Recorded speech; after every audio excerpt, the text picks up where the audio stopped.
वैशाली का ससुराल में पहला ही दिन था। वह कुछ अजीब सा महसूस कर रही थी। उसे लग रहा था जैसे वह यहाँ अकेली पड़ गई है।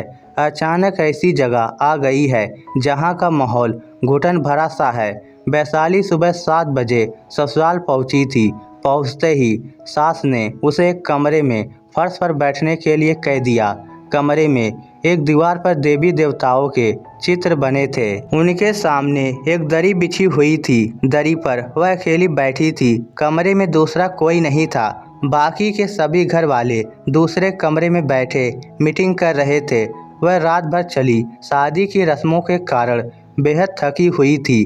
नींद के कारण उसकी आंखें बोझिल हो रही थी। वह सोना चाहती थी, मगर अचानक पास वाले कमरे से सास की आवाज़ उसके कानों में पड़ी तो नींद अचानक उड़ गई। सास कह रही थी, हमने कहा हमें दहेज में कुछ नहीं चाहिए तो इसके बेशर्म पिता ने कुछ भी नहीं दिया। ससुर की आवाज़ आई, धीरे बोल, वह सुन लेगी। सास गुस्से में बोली, सुन लेती है तो सुन लेने दो, मैं किसी से डरती हूँ क्या? मेरे घर में आ गई है तो मेरी जूती के नीचे रहना होगा।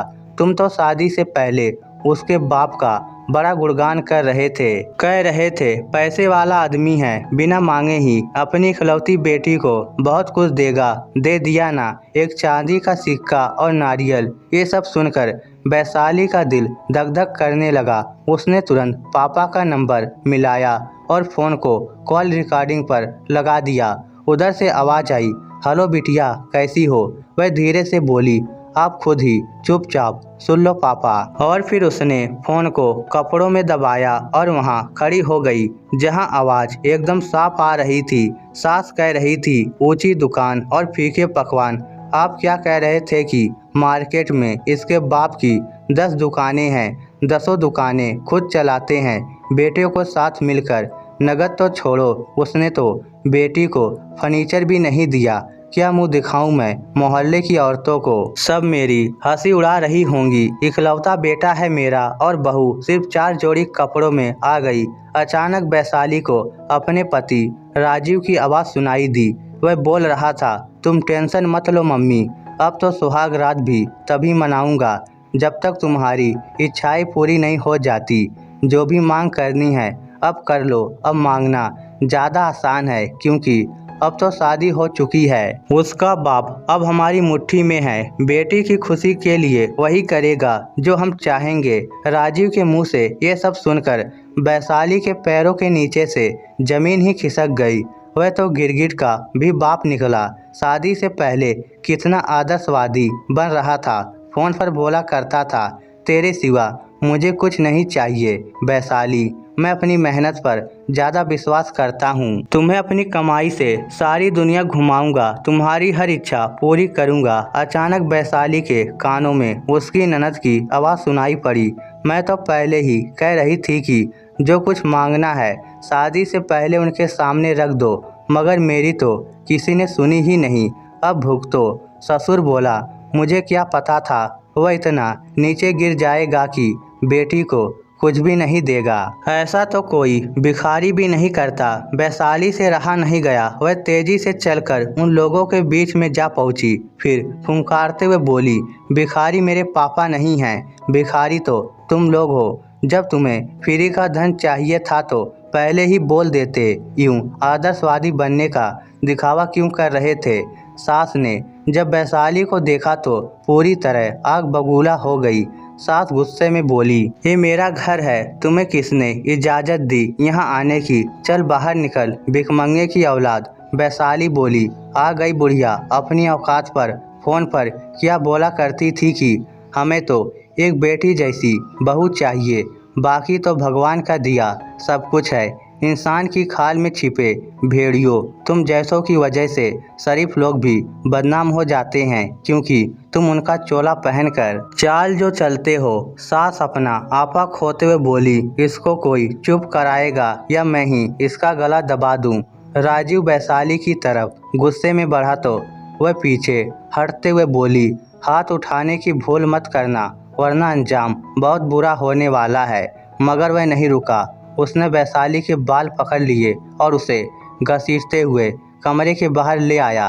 वैशाली चीखती रही, चिल्लाती रही। वह उसे घसीटते हुए दूसरे कमरे में ले आया, फिर बोला, तुम क्या समझती हो? तुम लोग हमें उल्लू बना दोगे और हम कुछ नहीं करेंगे। मैं तेरा यहाँ जीना हराम कर दूंगा। वैशाली समझ गई थी कि ये लोग तो जितना सोचा था उससे भी ज़्यादा बुरे हैं, इसलिए वह चुप हो गई। मगर उसके कपड़ों में दबा फ़ोन अभी चालू था। दूसरी तरफ लाइन पर उसका पापा सब सुन रहे थे। वह जानती थी पापा जल्दी ही कुछ न कुछ करेंगे। वैशाली और राजीव की सगाई 2 महीने रही थी। उन 2 महीनों में उन लोगों ने वैशाली के पिता को जरा भी भनक नहीं लगने दी थी कि वह लालची और बुरे किस्म के लोग हैं। उन्होंने राजीव का विदेश में बिजनेस बताया था। वैशाली का पिता NRI दामाद मिलने की खुशी में ज़्यादा पूछताछ करना भूल गया था। आसपास के लोगों से पूछा तो इतना जरूर पता चला था कि वह विदेश में रहता है, मगर क्या करता है ये नहीं पता। राजीव विदेश में ही कमाता था, मगर वहाँ उसका बिजनेस नहीं था, बल्कि वह वहाँ एक होटल में वेटर की नौकरी करता था। अमीर घर में सगाई होने से दूर वह लोग काफ़ी खुश थे। उन्हें लग रहा था कि लाखों का नगद दहेज मिलेगा, महंगी गाड़ी भी मिलेगी और बहुत सारे जेवरात मिलेंगे, क्योंकि वैशाली का पिता बहुत अमीर था। वैशाली के पिता ने भी बेटी को बहुत कुछ देने की सोच रखी थी, जेवरात, गाड़ी, यहाँ तक कि वैशाली के नाम से एक फ्लैट भी खरीद रखा था। मगर अंतिम समय में उन्होंने दिमाग से काम लिया, क्योंकि राजीव के पिता ने बारात में 200 आदमी लाने की बात कही थी, मगर जब बारात पहुंची तो उसमें सिर्फ 50 आदमी थे। यहीं से उनका माथा ठनक गया। उन्हें लगा दाल में कुछ काला है। फिर उन्होंने बारात में आए लोगों में अपने आदमी छोड़कर पता लगाना चाहा कि माजरा क्या है, बारात में 200 आदमी क्यों नहीं पहुंचे। तब उन्हें पता चला कि राजीव का परिवार घमंडी टाइप का है। बारात का न्योता तो बहुत लोगों को दिया था, मगर लोग नहीं आए। वैशाली के पिता सोच में पड़ गए थे कि एक आदर्शवादी परिवार घमंडी कैसे हो सकता है। फिर उन्हें विचार आया कि उनकी दहेज की कोई मांग नहीं है, क्यों न दहेज का सारा सामान रोककर इनकी औकात जानी जाए। सचमुच वैशाली के पिता का आइडिया काम कर गया था। लोभ में अंधे लोग कुछ न मिलने पर अपना आपा खो बैठते हैं। दुल्हन के खाली हाथ आने से उनके दिमाग का फ्यूज ही उड़ गया था। कुछ भी नहीं मिला, ये बात उन्हें सहन नहीं हुई और अपनी औकात दिखा दी। जैसे ही बेटी का फोन आया, वैशाली के पिता ने माहौल देखकर तुरंत एक जानकार पुलिस अधिकारी को कॉन्फ्रेंस कॉल पर ले लिया था। इस कारण 10 मिनट में ही वहां पुलिस पहुंच गई और सभी लोगों को गिरफ्तार कर लिया। वैशाली 2 घंटे ही ससुराल में रही और शादी टूट गई। इस स्टोरी को लेकर आपकी क्या राय है? नीचे कमेंट करके हमें ज़रूर बताइएगा। धन्यवाद।